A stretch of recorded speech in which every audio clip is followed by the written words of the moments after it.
తెరవలి sisters channel కి స్వాగతం. ఎలా ఉన్నారు? బాగున్నారా? సమ్మర్ స్టార్ట్ అయిపోయింది. మాకైతే గుంటూరులో విపరీతంగా ఉన్నాయి ఎండలు. మీ ఊళ్ళో కూడా ఎండలు ఉన్నాయా? ఈ ఎండలు ఉండటం వల్ల ఎంత ఉపయోగాలు వచ్చిందంటే బిజీ అయిపోతాము.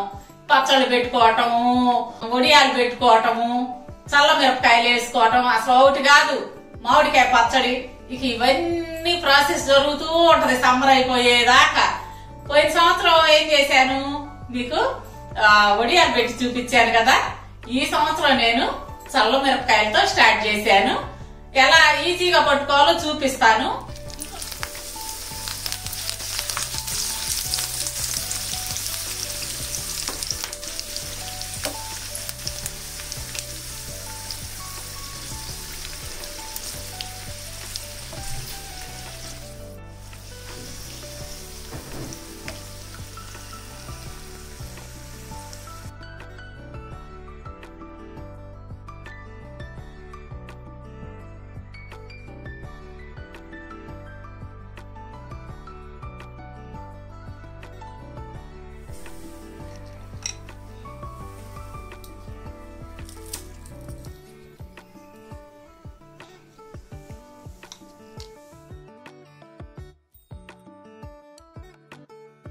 మీకు తెలుసు కదా మనం పచ్చళ్ళు అవన్నీ ఆర్డర్ మీద పంపిస్తున్నాం అని చెప్పి ఈ రోజు చల్ల మిరపకాయలు చేసి చూపిస్తాను.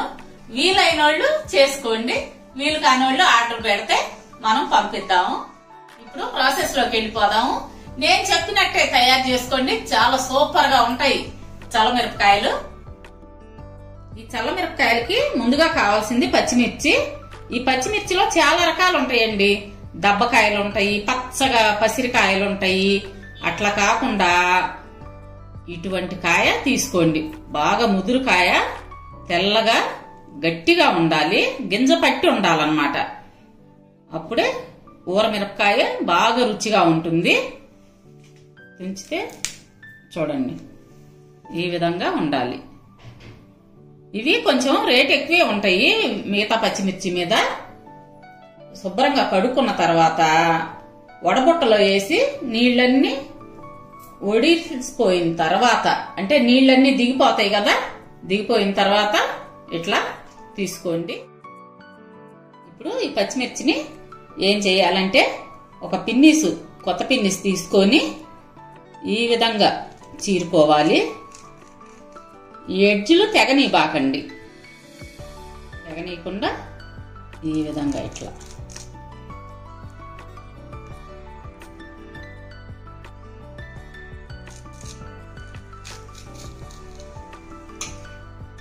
వీటన్నిటిని ఈ విధంగా గీరి పక్కన పెట్టుకుందాం. కేజీ పచ్చిమిర్చికి 1/2 లీటరు పెరుగు తీసుకోండి. 1/2 లీటర్ మాత్రం తగ్గించద్దు, కొంచెం ఎక్కువ ఉన్నా పర్లేదు. 3/4 లీటర్ తీసుకున్నా పర్వాలేదు, కానీ 1/2 లీటర్ కంటే మాత్రం తగ్గించబాకండి. ఈ పెరుగుని మిక్సీలో మజ్జిగ చేసుకుందాం. మజ్జిగ ఈ విధంగా చేసుకోండి.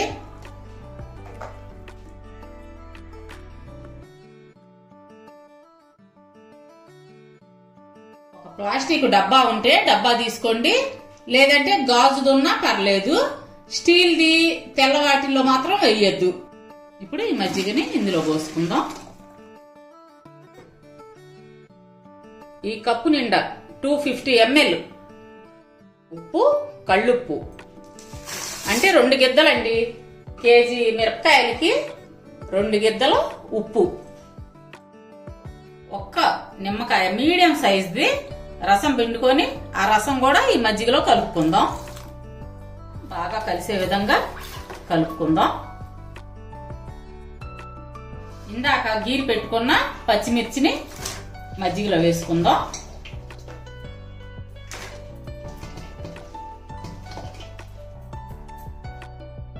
అన్ని పచ్చిమిర్చి ఇందులో వేసిన తర్వాత ఈ విధంగా ఇట్లా కుదిలించుకోండి. మీకు ఈ మజ్జిగ తక్కువగా అనిపించినాయి అనుకోండి, కొంచెం వాటర్ వేసుకోవచ్చు.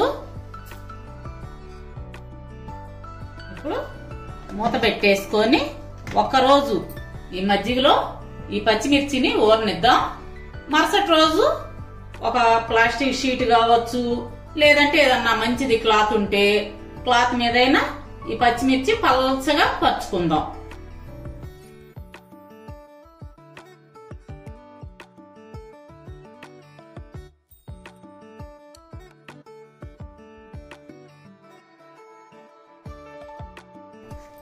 పచ్చిమిరపకాయ మాగి ఈ విధంగా తయారవుద్ది.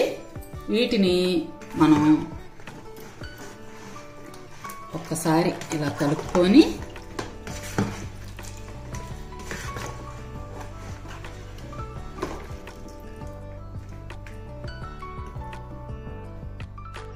ఈ విధంగా వడబుట్టలోకి తీసుకుందాం.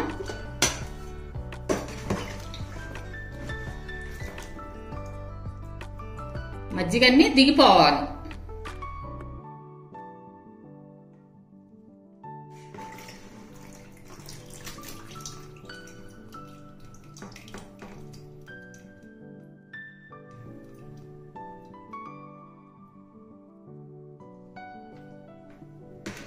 అన్నీ ఈ విధంగానే వడబుట్టలోకి తీసుకుందాం.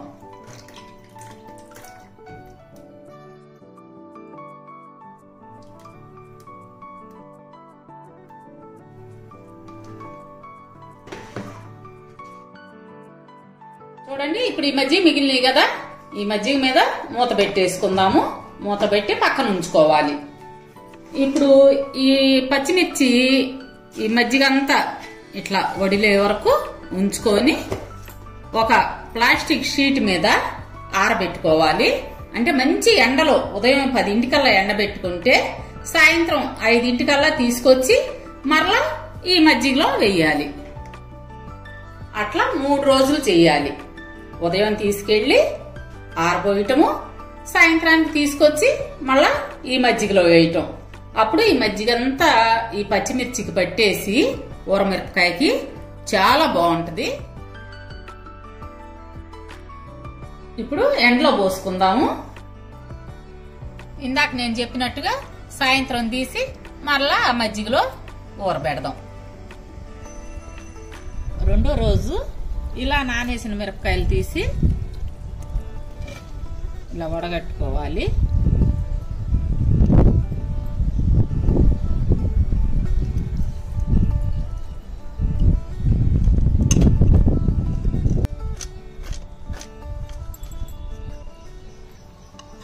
ఈ విధంగా ఎండలో పెట్టుకోవాలి.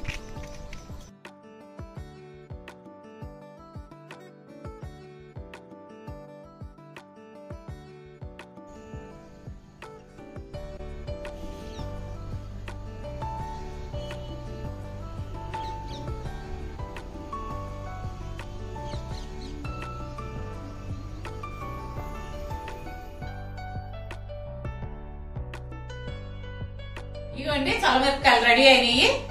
చూశారు కదా, పర్ఫెక్ట్ రుచితో ఎలా చేసుకోవాలో చేసి చూపించాను. తప్పకుండా మీరు అదే విధంగా తయారు చేసుకోండి. సరే విజయమ్మాయ్, చూసారు కదండి, చల్ల మిరపకాయలు పప్పు చారులో పప్పులో నంచుకొని తింటుంటే అబ్బో ఆదరహో. అయితే అండి ఇంకో విషయం, తోటకూర పులుసు కూరలు వీటిలో కూడా చల్లమిరపకాయలు నంచుకుంటే సూపర్ గా ఉంటుంది. మరి చెల్లి చెప్పినట్టే చేసుకుంటారు కదా. మా వీడియోస్ మీకు నచ్చినట్టయితే లైక్ చేయండి, షేర్ చేయండి. అలాగే కొత్త వాళ్ళు మా ఛానల్ ని తప్పకుండా సబ్స్క్రైబ్ చేయండి. పక్కన ఉన్న బెల్ ఐకాన్ క్లిక్ చేసి ఆల్ అనే ఆప్షన్ ఎంచుకుంటే మేము పెట్టే ప్రతి వీడియో మీకు నోటిఫికేషన్ రూపంలో వస్తుంది. రేపు మరో మంచి వీడియోతో మేము ముందుకు వస్తాం. అప్పటి వరకు బాయ్.